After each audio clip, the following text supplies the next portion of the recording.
Selamat datang di podcast NFL pertama di Indonesia.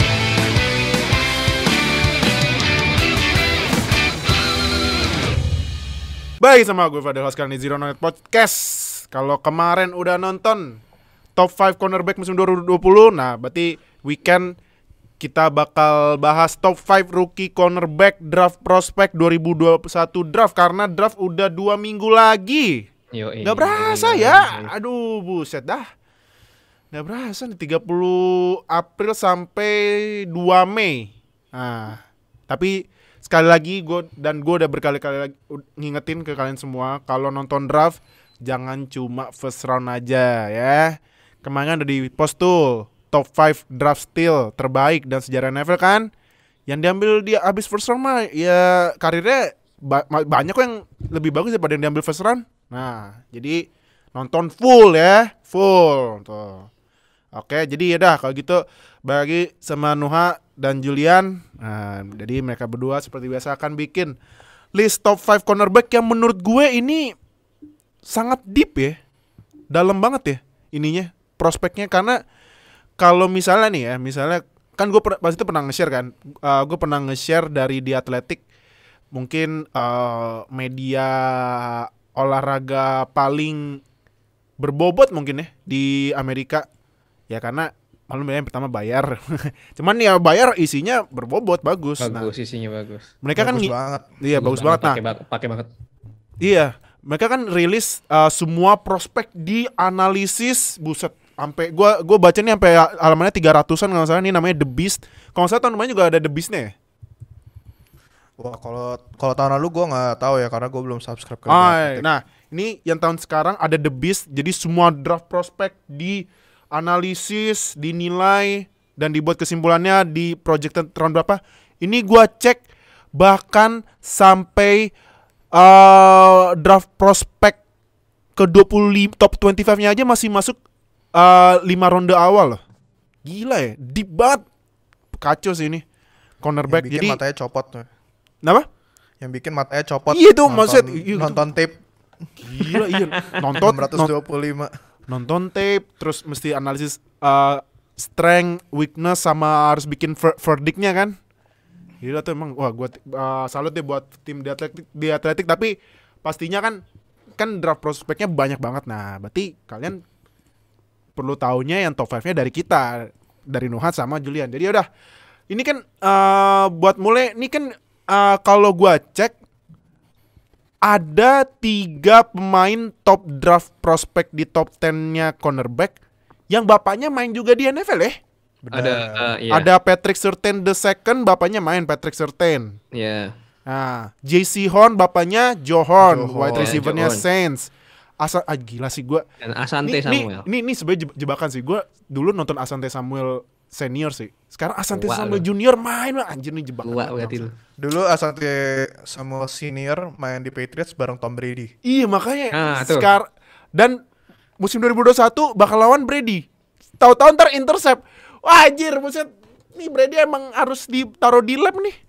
Kapan tuanya? Iya. Dan juga kan ini fun fact juga, tahun lalu kan Antoine Winfield Jr. itu juga bapaknya juga dulu pernah main, entah itu lawan Brady atau teammate Brady, dan dia juga pernah nangkap intercept. Iya. Namanya Brady. Pas Antoine Winfield di Vikings ya. Iya, di Vikings. Dan anaknya main bareng Tom Brady dan juara bareng Tom juara Brady. bareng.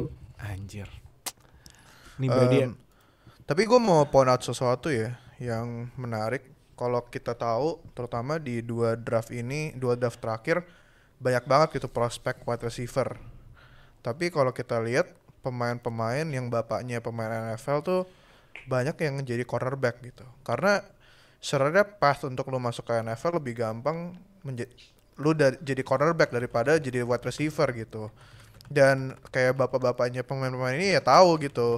Makanya mereka kayak encourage anak-anak mereka buat dari high school udah lu main cornerback aja gitu, fokus di cornerback. Kayak JC Horn bapaknya wide receiver loh di NFL. Iya, jadi bapaknya wide receiver, anaknya jadi cornerback gitu. Makanya ini kayak si Daniel Jeremiah pun juga dia kalau sering kayak lagi pergi ke high school gitu atau ngeliatin kayak high school recruits, dia kayak sering bilang gitu, kayak lu pada mendingan fokus jadi cornerback gitu daripada lu main wide receiver. Karena dengan badan lu kalau misalnya ideal buat wide receiver ya badan lu juga ideal buat jadi cornerback gitu. Betul, Jadi betul. daripada lu compete dengan market wide receiver yang udah saturated dengan banyak banget pemain, ya lu mendingan jadi cornerback aja gitu. Karena kan cornerback juga pasti dibutuhin. Terus kalau wide receiver lu mesti ini, lu starting wide receiver aja mesti rebut-rebutan apa share itu kan receiving share dari quarterback lu gitu sama wide receiver lain.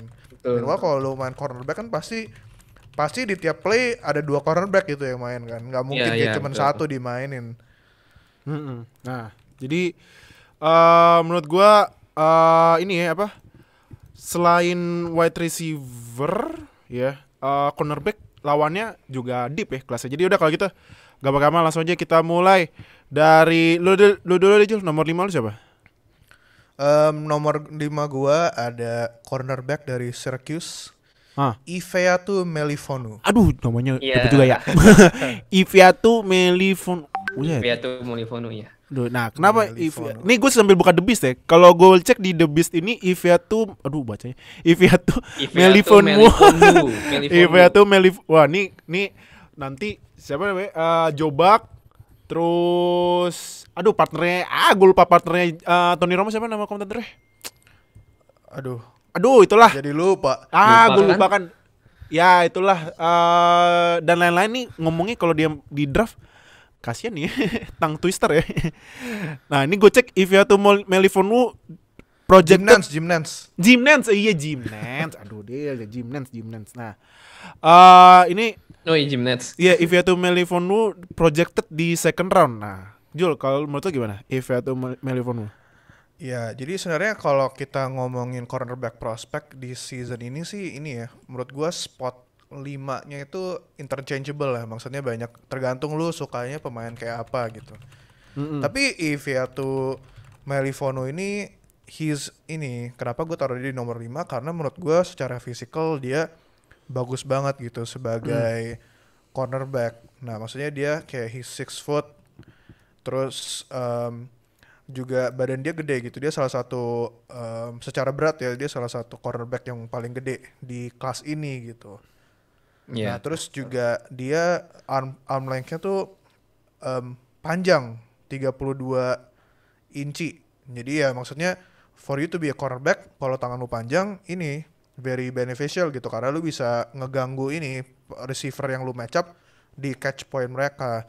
Nah, dia dengan badan yang segede itu, surprisingly dia kakinya juga gesit gitu dan hip dia which is very important buat lu jadi cornerback karena Iya, kan lu mesti kayak rotate gitu, rotate kanan kiri kan.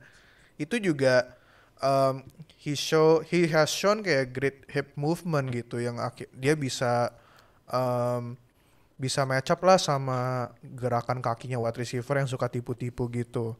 Nah, dia juga sebagai cornerback very physical gitu. Jadi dia berani inilah maksudnya pakai badan dia yang gede untuk disrupt the wide receiver gitu. Of course without getting a flag gitu. Tapi ya ini maksudnya gue paling sukanya dia dengan physicality dia gitu. Bukan physicality ya, fisik dia yang badannya gede, tangannya panjang. Itu membuat dia very disruptful gitu kepada wide receiver when they're attempting to catch the ball. Makanya dia kalau disuruh match up one on one sama a lot of wide receivers ya bakal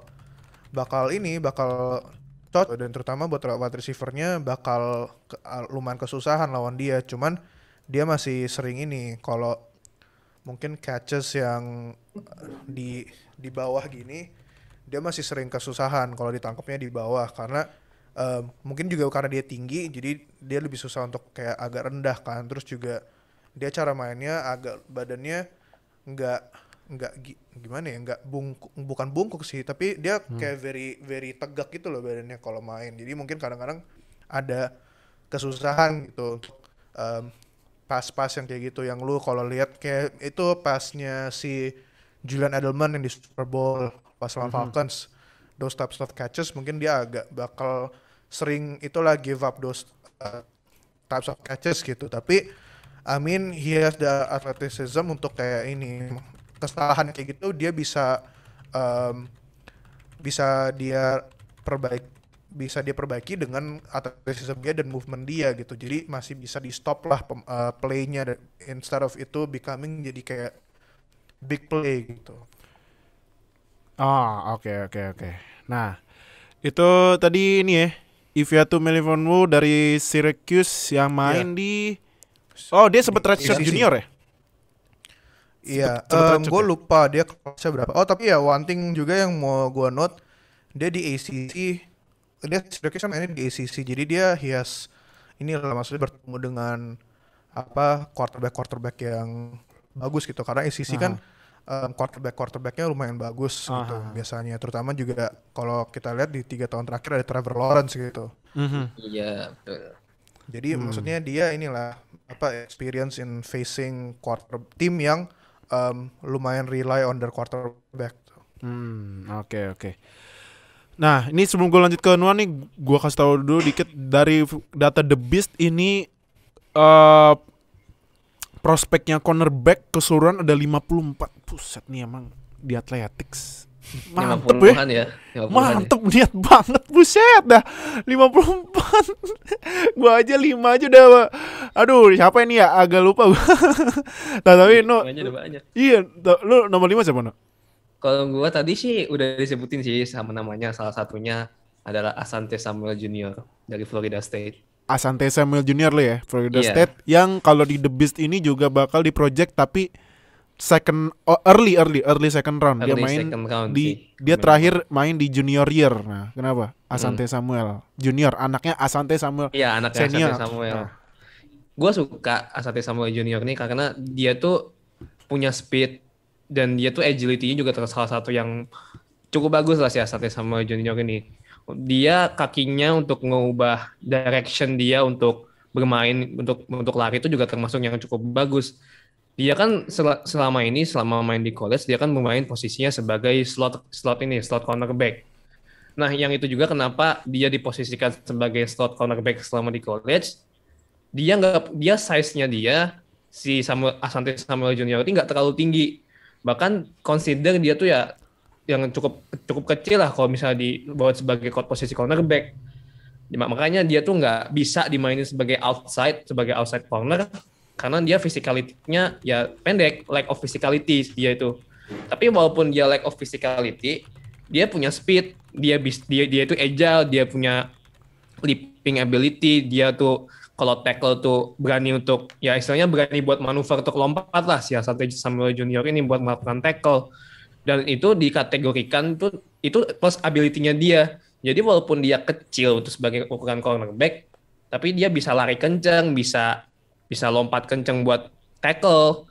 Jadi yang itu istilahnya kekurangannya dia di dalam size itu bisa ditutupi dengan speed-nya dia buat ngejar pemain lawan. Bahkan ada kayak satu video itu si Asante Samuel Jr. ini kan Florida State itu lagi match up sama Boston College. Nah, Boston College ini kan running back-nya adalah A.J. Dillon yang tahun lalu di draft sama Packers. Nah, si Asante Samuel Jr. ini dengan beratnya cuma 178 pound, ya lu bandingin sendiri, A.J. Dillon kan ya kita tahu badannya segede apa. Beratnya dia di college beratnya tuh dihitung 245 pound. Bayangin Asante Samuel bisa tackle si A.J. Dillon. Berarti dia memang punya kelebihan untuk urusan tackle, dia jago.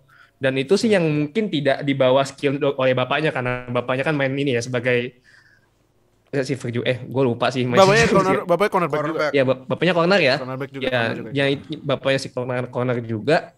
Tapi tackling ability itu lebih bagus daripada bapaknya gitu. Nah itu makanya di college dia bisa tackle A.J. Dillon yang segede itu. Jadi ability dia antara speed dan tackling ability dia yang bagus. Tapi ya memang untuk masalah size sih memang agak kurang. Makanya dia nggak banyak ditaruh sebagai outside corner dengan dia punya, dan dia kan di college di tahun lalu di waktu dia main 8 game di 2020 dia punya 3 pick sama ya pokoknya intinya ada 3 intercept lah dari si Asante Samuel Jr. ini. Jadi walaupun dia kecil ya dia punya skill, punya ability yang bisa dia tutupi gitu. Oke. Berarti nomor 5 lo Noah Asante Samuel Jr. ya. Oke. Iya. Jul nomor 4 siapa? Nomor 4 gua ada Greg Newsome dari Oh. Northwestern. Greg Newsom Northwestern kalau di The Beast ini projected middle to late first round. Wow. Main di junior year, kenapa? Dia Greg Newsom Greg Newsom the second, sorry. Yeah. Ya stok dia emang lagi naik banget sih. Terus juga kalau di The Beast kan dia ini ya third overall ya kalau nggak salah ya. Iya, third overall. Cornerback. Third overall di cornerback ya.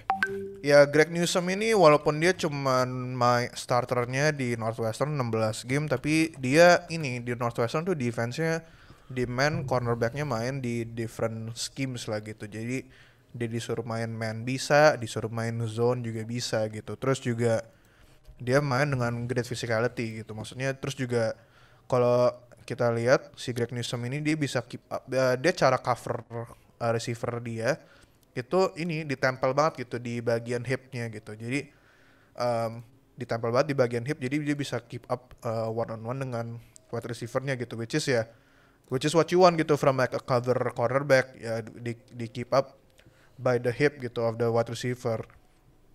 Nah si Greg Newsom ini tapi juga kadang-kadang dia agak ini ya, tangannya tuh agak kemana-mana, jadi itu mungkin yang bisa bikin kalau misalnya wasitnya that game lumayan strict ya itu bakal bisa kena flag gitu. Tapi si Newsom ini he's very fluid in his movement gitu, jadi kalau misalnya dia react ke misalnya si wide receiver ganti arah, dia bakal bisa ikutin. Terus juga tapi kadang-kadang ini sih dia mungkin agak kalau kita kan lihat wide receiver sama cornerback suka kadang-kadang tangannya kayak dorong-dorongan gitu kan. Nah si Newsom kadang-kadang kalau lagi dorong-dorongan gitu bisa kalah karena dia akhirnya stop, jadi he stops running gitu. Jadi mungkin bisa kayak agak ketinggalan sama wide receiver kalau wide receivernya juga physical dengan tangannya.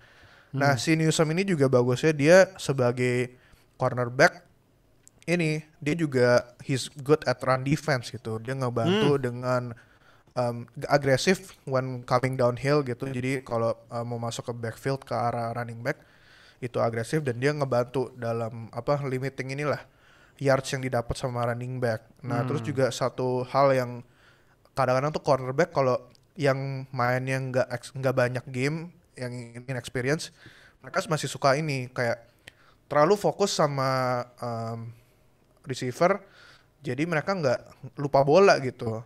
Nah, meanwhile si Greg Newsom ini dia masih sering kayak kepalanya lihat ke atas, cari bolanya di mana, and will try to play the ball. Tapi ya mungkin dengan inexperience dia cuma main 16 game sebagai starter di college, dia kadang-kadang timing untuk mainin bolanya tuh masih agak off gitu. Jadi mungkin loncatnya terlalu dulu, atau mungkin dia tangannya instead of kayak playing for the ball malah ininya terlalu agresif, jadi akhirnya bakal kena pass interference gitu. Jadi itu mesti dia dilatih lagi lah dengan experience, kayak tahu when to jump atau kayak when to try to get the interception gitu. Tapi si Newsom ini mungkin menurut gua udah enough experience, he has shown enough that he can be a starter cornerback gitu di tim NFL, dan menurut gue that's why dia ini sih draft grade-nya tuh di mid to late first round gitu. Oke. Itu Greg Newsom the second dari Northwestern ya. Oke. Lu siapa nomor 4? Nomor 4 gue pilih Caleb Farley dari Virginia Tech. Caleb Farley Virginia Tech di The Beast projectednya first atau second round. Dia redshirt junior. Kenapa tuh? Kenapa Caleb Farley? Karena Caleb Farley sebenarnya gue mau naruh dia tuh di nomor 3 aslinya. Tapi karena Caleb Farley ini dia punya isu ya. Isunya dia tuh karena durability dia. Durability dia tuh dia di baru-baru ini belum lama dia tuh habis operasi back surgery. Jadi dia ketika di Virginia Tech itu lagi bagi pro day, dia nggak ada di situ, nggak ikut. Dan kan dia di musim 2020 dia kan memutuskan untuk opt out ya. Jadi dia nggak main di musim 2020. Jadi memang isunya dia itu karena durability dia dan punya histori cedera. Sebenarnya kalau mungkin dia main di musim 2021, musim 2020 mungkin draft stock dia bakal naik. Cuman kan karena dia punya isu durability, jadinya si Caleb Farley ini draft stocknya tuh agak menurun. Jadi kayak late first round atau mungkin bisa diambil early second round. Walaupun dia mungkin stoknya turun, tapi dia punya skill set tuh dia tuh bagus gitu. Dia tuh tinggi, dia untuk ukuran cornerback juga lumayan tinggi. Dia punya length, dia juga punya speed, dan dia untuk masalah separasi dia tuh paling bisa untuk melakukan separasi kalau misalnya diadu sama wide receiver yang lain kayak di wide receiver college. Nah, separasi si Caleb Farley ini juga salah satu yang paling bagus, dan itu karena terbantu dengan speednya dia. Caleb Farley itu bisa lari untuk ngejar receiver yang dia main deep. Nah, Caleb Farley itu bisa ngejar tuh. Dan kalau misalnya quarterbacknya lawan main di pass, si Caleb Farley itu masih bisa ngecover.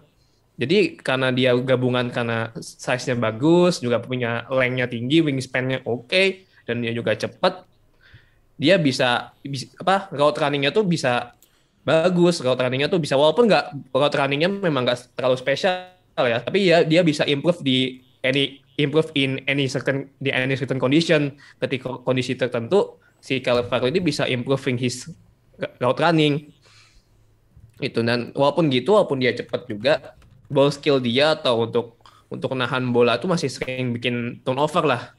Maksudnya turnover di sini ya nggak bisa terlalu ngecover bola. Walaupun dia sebenarnya punya length ya. Karena dia punya length itu, jadi dia tuh kalau mau nunjukin skill buat untuk nahan bola itu memang agak terlalu susah untuk mencapai bolanya kayak gitu. Walaupun sebenarnya dia tipikalnya physical defender ya. Dia bisa tackle, bisa hitting ability pun juga bisa. Nah, yang perlu si Caleb Farley improve tuh khususnya masalah tackling. Karena memang tackling untuk posisi cornerback-nya memang salah satu skill yang cukup penting ya untuk masalah tackle gitu. Dan kalau misalnya fundamental dia nggak dibenerin ketika masuk NFL, dia bakal miss banyak tackle.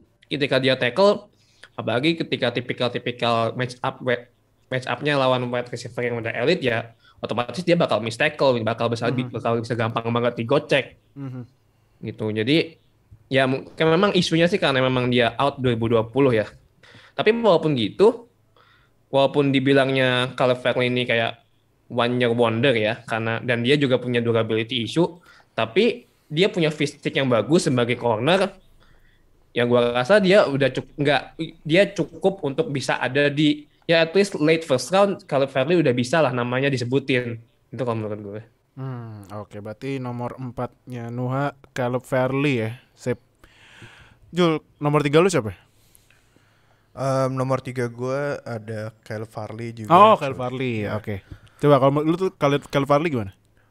Caleb Farley ini ya kalau Nuha tadi bilang dia emang fisiknya tuh bagus banget. He's quite big gitu.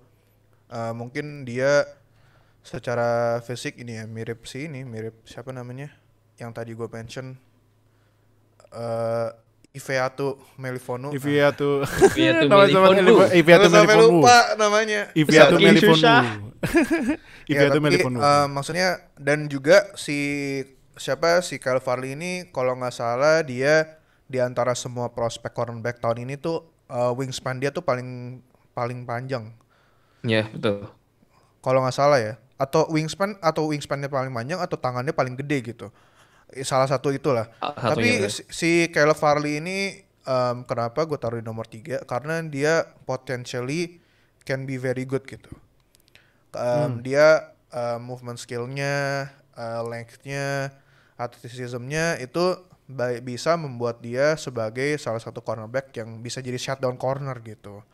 Nah, he is very comfortable in off-man coverage karena dia juga hip movement-nya bagus banget, jadi he can kayak flip easily. Nah, terus juga dia explosive banget gitu. Jadi ganti direction langsung get to top speed lagi, itu he's very capable gitu. Makanya dia bakal susah banget untuk wide receiver yang match up sama dia. Nah, tapi sebenarnya isu dia bukan karena cedera doang sih. Dia cedera di 2019, terus juga opt out gitu di season 2020. Tapi sebenarnya Caleb Farley ini dia masuk ke Virginia Tech itu sebagai wide receiver. Nah, terus kayak mid career di college dia diganti ke cornerback. Jadi makanya dia sebagai cornerback masih ada hal-hal yang agak raw, mungkin kayak dengan recognizing plays atau kayak recognizing apa mungkin offense yang dia hadapi gitu, itu masih masih bisa bikin dia blunder gitu. Terus juga walaupun badan dia gede, kadang-kadang ada concern dia tuh nggak play as physical to his body gitu. Maksudnya mungkin karena itu masih mental dia sebagai wide receiver yang dimana itu nggak perlu ada gitu. He can just like play kinda soft, itu nggak apa-apa lah sebagai wide receiver. Tapi dia maksudnya terutama ini paling sering muncul di kalau misalnya run play musuh. Nah itu dia ini mungkin kayak agak kurang effort dan juga nggak physical gitu when trying to stop the run. Nggak kayak Greg Newsome gitu misalnya. Walaupun Greg Newsome setahu gue lebih kecil badannya dari dia. Maksudnya beratnya lebih ringan gitu dibanding Caleb Farley. Nah tapi si Caleb Farley ini mungkin inilah maksudnya masuk ke NFL di draft di late first round atau mungkin mid to late first round. Ya kalau bisa di help develop, he can be a really good cornerback gitu. Ya mungkin juga dibantu dengan tekniknya, terus juga dibantu dengan game analysisnya gitu. Karena ya emang dia sebagai cornerback tuh dihitungnya masih baru banget lah gitu. Terutama juga dia di season 2020 nggak main kan. Nah itu kalau tim yang ngedraft Caleb Farley mungkin ngedraft based on potential gitu. Tapi kalau ngelihat Caleb Farley ini sih dia tuh tipe-tipe pemain yang kalau orang dulu bilangnya Seahawks banget gitu. Jadi yang kayak tipe-tipe tangannya panjang gitu. Terus juga agresif in competing catch gitu. Terus kayak mainnya off man gitu. Jadi mungkin ada beberapa mock draft makanya taruh dia sebenarnya as the second cornerback off the board gitu. Atau ada gue pernah baca juga ada yang first either ke Broncos atau Cowboys gitu. Karena itu tipe-tipe cornerback yang mereka cari biasanya itu ada kayak mirip-mirip Caleb Farley gitu. But we don't know. Ya itu gue bilang mungkin draft grade dia nggak setinggi yang lain dan gue juga taruh dia di nomor 3 karena ini sih lebih kayak ke intangibles dia yang masih agak raw gitu. Jadi mungkin di season pertama bisa jadi liability untuk defense tim yang ngedraft dia. Oke. Caleb Farley ya. Nah, tapi sebelum gue lanjut ke nomor 3, gue mau nanya deh. Kan tadi kan Caleb Farley masuk ke Virginia Tech jadi wide receiver tapi di convert ke cornerback. Kalau menurut kalian lebih bagus wide receiver convert ke cornerback atau cornerback convert ke wide receiver? Wide receiver convert ke cornerback. Kenapa tuh? Karena cornerbacks are wide receivers that can't catch. That cannot catch ya. Iya. In case you guys missed it.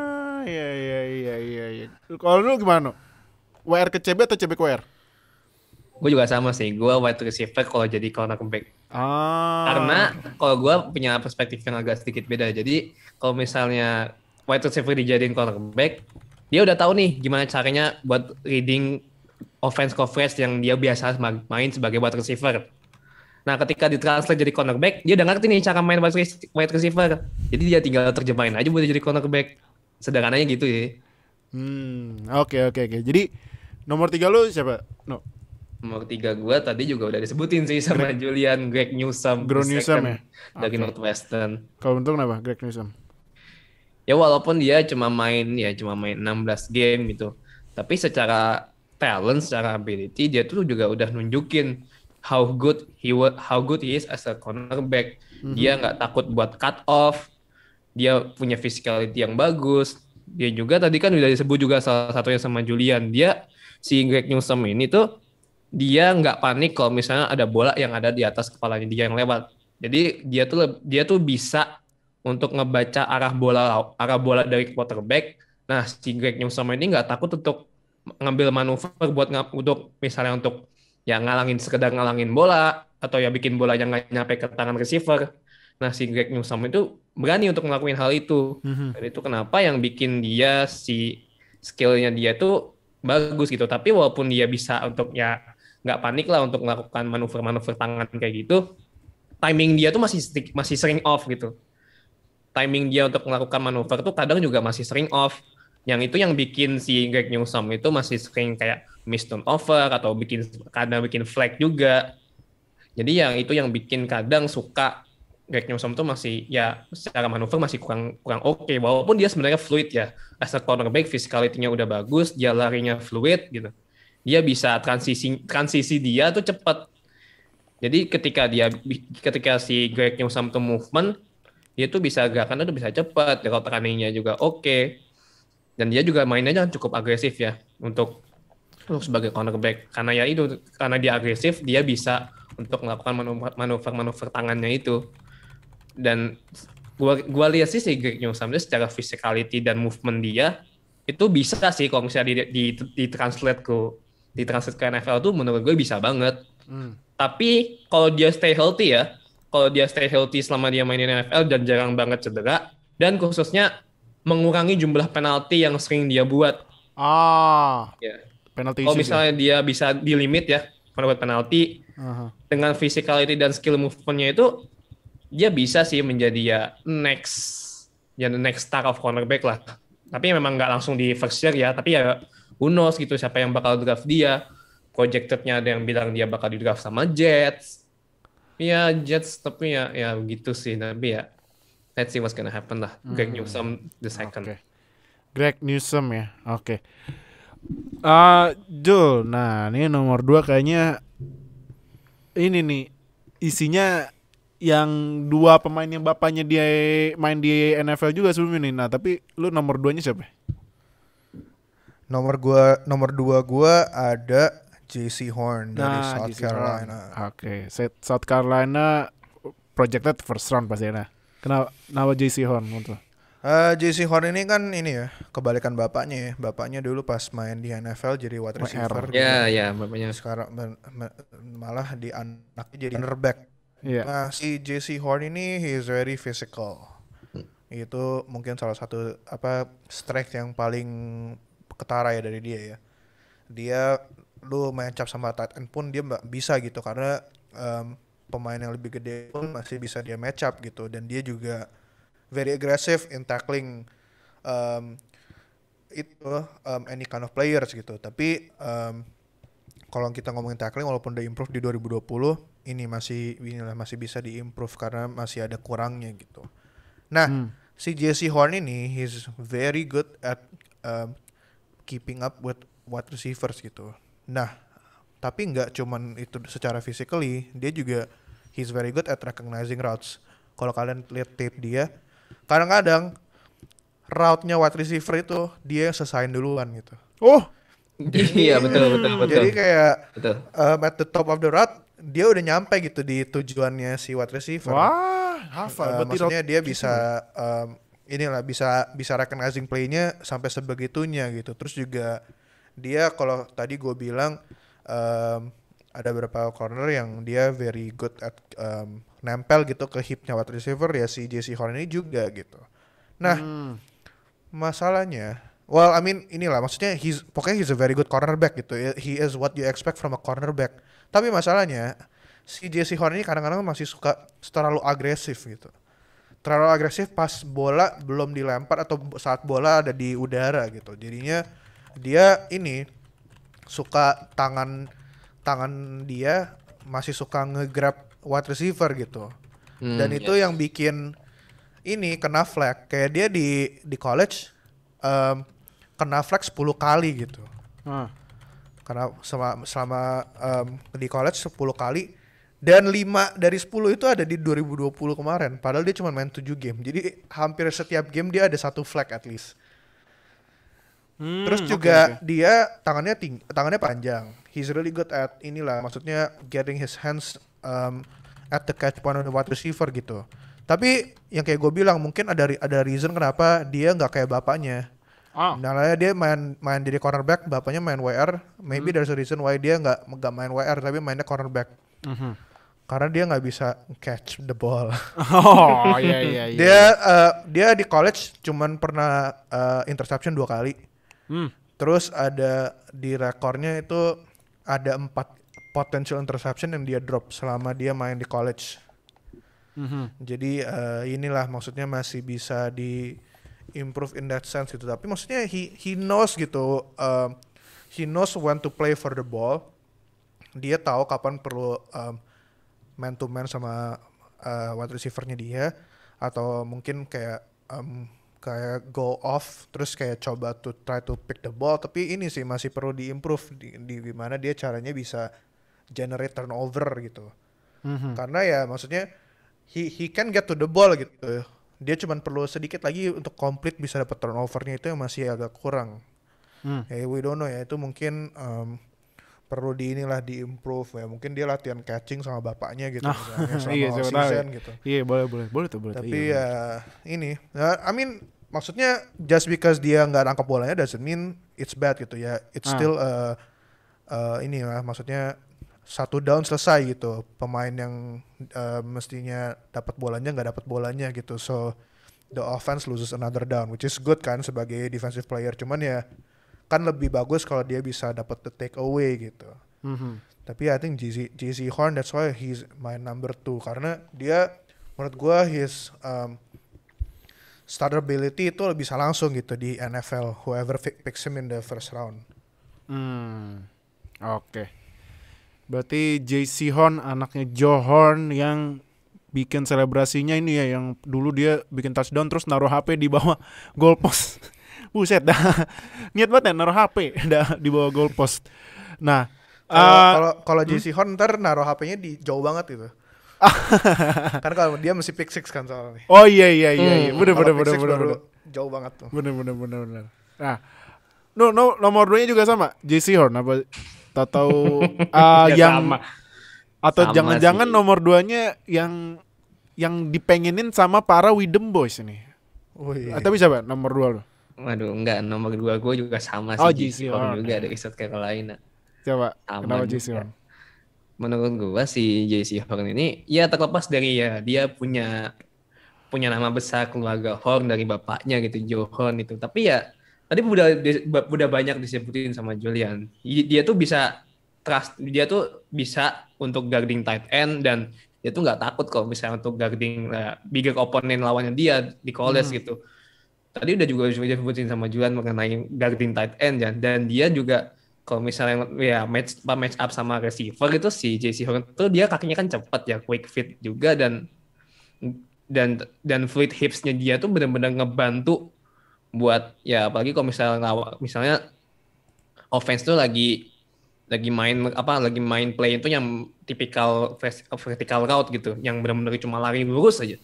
Dan itu JC Horn tuh bisa banget buat nge-cover kayak gitu.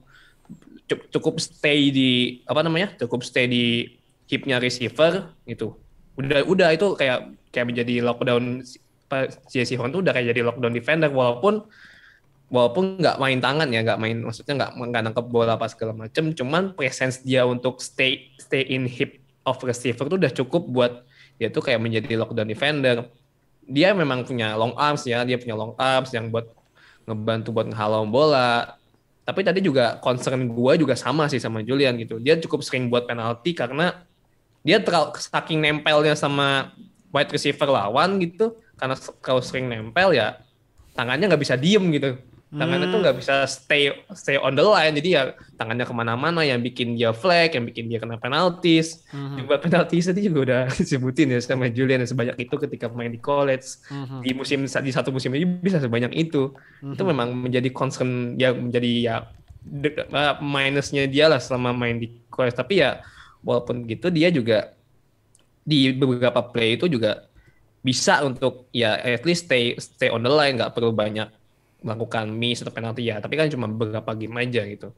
Dia memang projected-nya langsung mungkin bisa menjadi CB2, tergantung dari tim siapa yang membutuhkan gitu. Kalau misalnya skema defense-nya adalah pressman ya, maksudnya benar-benar pressing wide receiver tuh, nah si JC Horn tuh langsung bisa untuk diandelin untuk bermain sebagai pressing corner. skill dia kan memang ya, skill dia udah menurut gue udah bisa lah langsung ditranslate ke NFL since day one. Menurut gue itu udah cukup tinggi untuk really high praise lah kalau misalnya sebagai rookie cornerback udah bisa langsung ditaruh sebagai mungkin CB2. Soalnya kan kalau rookie cornerback tuh masih nggak tahu ya, ini kayak entah itu kebiasaan rookie, khususnya rookie corner ya, itu lemah dengan reading coverage. Dan ini juga case-nya juga banyak banget di rookie tahun lalu. Ya contohnya aja Jeff Okudah lah, berapa kali dia di burn sama receiver lawan. Ya mungkin karena match up-nya kayak tipikal kayak Davante Adams, kayak Adam Thielen, Justin Jefferson, bla bla bla gitu, kayak sama Allen Robinson ya. Wajar aja kalau dalam tanda kutip burn gitu. Tapi gue lihat ke JC Hornty mungkin bisa langsung ditranslate dan mungkin kayak skill dia tuh langsung bisa dijadiin ya. Nggak harus kayak match up lawan kayak WX1 kayak tipikal kayak nama yang udah gue sebutin tadi. Cuman untuk attracting attention yang ketika WX1 udah di lock gitu. Nah, si JC Horn tuh bisa untuk ngecover dari sisi lain. Menurut gue JC Horn udah bisa untuk menjadi ya tipikal ya CB2 yang udah langsung bisa main since day one. JC Horn menurut gue udah bisa untuk itu. Karena dia selain fisikal juga badannya kan cukup gede kan sebagai ukuran corner dan juga cepat sebagai corner gitu. Oke. Berarti sama-sama JC Horn. Berarti ya, Jul, kenapa nomor 1 Patrick Surtain? Kalau pede banget Patrick Oh, bukan. Siapa nih? Kan biasa gue nomor 1-nya suka agak beda-beda. Oh, keren gue. Gue biasanya langsung suka nembak aja deh. Nggak, tapi emang Patrick Surtain. Iya, kan. Kenapa tuh Patrick Surtain? Patrick Surtain ini kalau dia jadi draft prospect, inilah maksudnya kita bisa bilang there's nothing left he can do gitu in college gitu. Maksudnya dia udah accomplish everything. Maksudnya bukan accomplish everything ya, mungkin as a cornerback he is as ready as it is gitu. Mungkin kalian bisa ngebandingin dia dengan Trevor Lawrence kalau di position QB, mungkin kalau di cornerback itu Patrick Surtain gitu. Yes. Maksudnya dia inilah maksudnya udah komplit gitu. Dia kalau ditipu-tipu sama wide receiver mah enggak, itu jarang banget lah. Kayak dia terus juga matanya fokus gitu, fokus ke bola, terus juga dia bisa ngebaca mungkin offense yang dia hadapin gitu.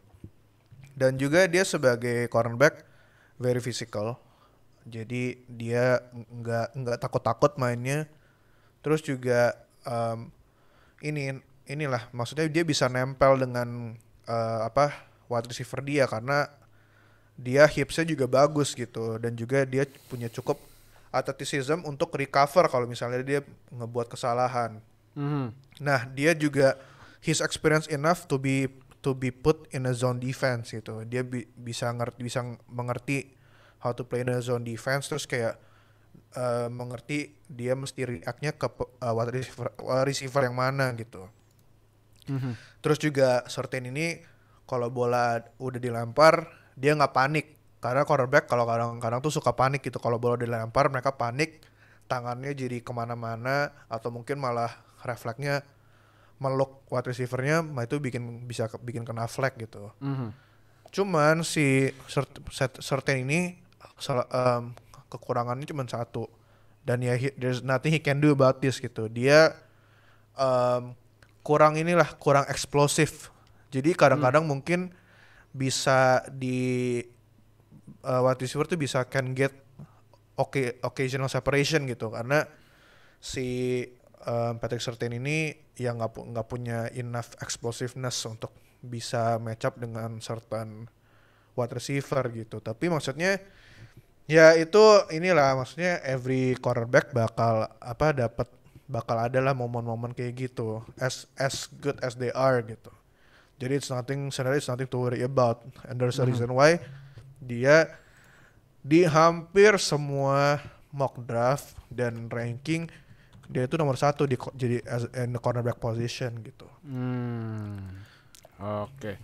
Nah, kalau lu ini Noha udah pakai hoodie-nya Alabama. Nah, iya kan, langsung udah pakai hoodie-nya. Buat apa? Bener juga. Nah, kalau menurut lu kenapa Patrick Surtain the best rookie cornerback draft prospect buat nanti draft? Tadi juga sebenarnya udah disebutin sama Joe, there's nothing he can do. Dia technically bisa ngelakuin apapun sebagai cornerback, walaupun ada beberapa aspek yang mungkin dia nggak spesial ya. Contohnya kayak speednya sebenarnya dalam tanda kutip oke aja. Makanya kalau misalnya nanti dia di draft, misalnya kayak ya mungkin di draft dan dia harus match up tipikal kayak Tyreek Hill atau mungkin kayak ya tipikal wide receiver yang larinya kenceng lah, Tyreek Hill, Robbie Anderson. Gue yakin sih dia bakal kewalahan ya. Tapi dia tuh Patrick Surtain tuh dia sebenarnya lebih tipikal ke outside corner yang menurut gue sih bukan projected sih, mungkin kayak tipikalnya mungkin bisa kayak potensialnya tuh bakal bisa Pro Bowl every year gitu. Every year he could be in the Pro Bowl karena potensial dia cukup sangat besar ya, dia bisa melakukan apapun sebagai corner. Dan walaupun sebenarnya dia really high as a cornerback, tapi as a prospect dia nggak setinggi kayak prospek number one cornerback tahun-tahun sebelumnya gitu. Kayak Jalen Ramsey atau kayak ya Jeff Okudah, CJ Henderson, secara prospek nggak setinggi mereka si Patrick Surtain. Cuman dia bisa melakukan banyak hal itu yang bikin dia tuh ya spesial.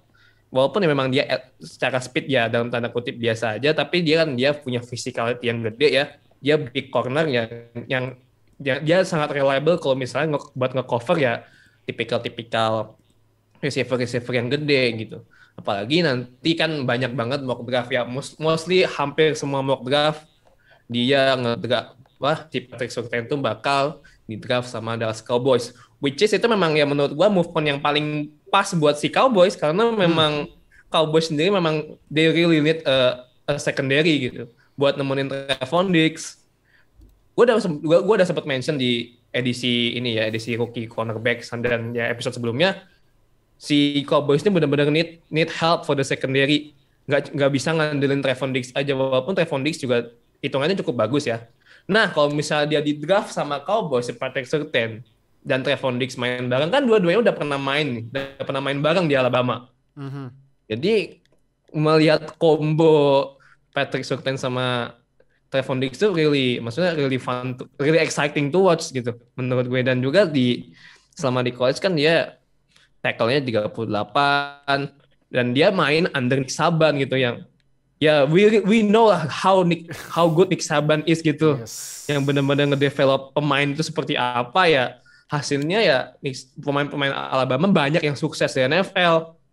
Jadi ya gue sih dengan Patrick Surtain dengan talent yang sudah sebagus itu, walaupun ya memang menurut gue Patrick Surtain itu salah satu prospek yang paling balance. Balance itu ya memang dia bisa semua hal, walaupun ada beberapa aspek yang dia nggak spesial, tapi dia bisa ngelakuin itu. Makanya ketika dia bisa balance melakukan kayak covering dia kan memang lebih banyak bermain sebagai outside corner ya. Ketika dia bermain di corner, dia bisa untuk nge-cover dalam tanda kutip receiver yang tinggi gitu. Itu udah menjadi nilai plus, walaupun memang dia nggak terlalu bagus untuk dimainkan sebagai slot receiver ya, tapi dia bisa, walaupun memang nggak bagus amat sebagai slot, memang lebih bagusnya bermain sebagai outside corner. Dia lebih ya tipikal lebih ya safe, maksudnya lu pick dia ya lu safe aja, itu safe option lah buat siapapun tim yang ngedraft Patrick Surtain. He is the safest option as a cornerback. Risknya tuh kecil, walaupun ya risknya tuh masih bisa dilatih lah kalau menurut gue si Patrick Surtain. Jadi ya wajar kalau misalnya si Patrick Surtain itu ditaruhnya setinggi itu dan Cowboys benar-benar butuh dia ya, itu udah paling masuk akal sih. Tapi kalau misalnya tipikal Jerry Jones yang maunya ya semua maunya dia sih ya terserah sih. Tapi gue berharap sih Patrick Surtain ke Cowboys aja sih. They really need help. Iya sih, karena menurut gue pas tahu Jerry Jones demen banget sama Kyle Pitts, langsung yakin nih Kyle Pitts walaupun ya TE-nya gitu, cuman Patrick Surtain loh mayan. Emang bakal dapet Kyle Pitts di posisi. Nah itu dia. Emang bakal dapet. Nah itu iya sih, makanya emang bakal dapet Kyle Pitts-nya. Jadi udah kalau gitu itu top 5 draft prospect cornerback di musim 2020 versi Noah sama Julian. Nah Nih terakhir nih, sebelum gue tutup, kapan nih mock draft full first round nih? Kapan Nuh? Nah, nih abisnya Kapan banyak ya? nanyain. Kan gue sih nanya ke gue kan. Minggu depan udah posisi terakhir ya. Nah, Iya. Terakhir. abisnya pada nanya ke gue kan langsung serahin ke kalian berdua nih. Ditanya nih kapan nih mock draft versi NFL Fansindo? Kalau luar kan Ya. suka kayak gitu tuh. Setelah ini deh, setelah safety gimana? Nah, tuh setelah safety Tungguin berarti. aja lah. Tungguin Masih aja lah, ya. sebelum Pokoknya draft tungguin kok. aja. Pokoknya rilisnya Masih deket-deket sebelum draft. deket-deket draft ya. Betul. Oke sih, berarti nanti tungguin aja mock draft versi NFL Fansindo. Jadi thank you udah nonton di YouTube. Jangan lupa subscribe, ke konceng sambil subscribe biar kita upload dapat notifikasi langsung nonton biar update sama NFL di Indonesia. Jangan lupa like, comment, share video ini, denger audio only di Spotify, langsung follow di bawahnya. Jadi udah ada semua sosmed kita, langsung aja join. Jadi thank you udah nonton, see you di episode selanjutnya ya. Bye. Bye guys. Terima kasih telah bergabung dengan Zero Knowledge Podcast. Follow kami di Instagram dan Twitter @NFLFansIndo. Atau bergabung dengan kami di Line Square dengan keyword NFL Fans Indonesia. Sampai jumpa di podcast berikutnya.